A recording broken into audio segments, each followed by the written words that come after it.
हामी अर्को लाइसेन्स तपाईँको ड्राइभिङ लाइसेन्स लिएर अहिले तपाईँको चाहिँ पास भएपछि एउटा चिट दिन्छ, त्यो लाइसेन्स एक्सपायर भएपछि तपाईँले कार्ड पाउनुहुन्छ। मेरो एकदम स्पष्ट भनाइ छ, 24 घण्टा भनेको लङ हो, 24 आवर भित्र लाइसेन्स चाहियो, कार्ड चाहियो, फिनिस। कसरी चाहियो सरकारको जिम्मेवारी।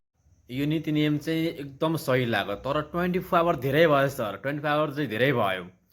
अलरेडी प्रिन्ट छापेर राख्नु पर्यो के, त्यसमा चाहिँ नाम र लाइसेन्स नम्बर मात्रै एड गरे हुन्छ। विदेशतिर प्रायः स्मार्ट कार्ड अलरेडी प्रिन्ट गरेर राखिरहेको हुन्छ, पास हुने बित्तिकै इमिडिएटली त्यतिखेरै एक्सपायर डेट, लाइसेन्स नम्बर र मान्छेको नाम त्यतिखेरै उनीहरूले छापेर त्यतिखेर दिएर पठाउँछ। त्यस्तै नीति नियम बनाउनु पर्यो नेपालमा नि।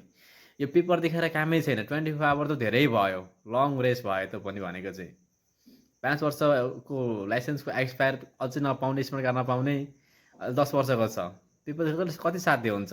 जहिले गयो पेपर देखायो, पेपर भिजेर लत्तु हुन्छ, हराउँछ, के हुन्छ। त्यही भएर चाहिँ यस्तो नीति नियम चाहिँ बनाउनु पर्यो। 24 आवर धेरै भयो, ओन्ली 5 मिनट अथवा 5 सेकेन्ड त्यतिखेर इमिडिएट छापेर दिनु पर्यो, त्यो चाहिँ बनाउनु पर्यो।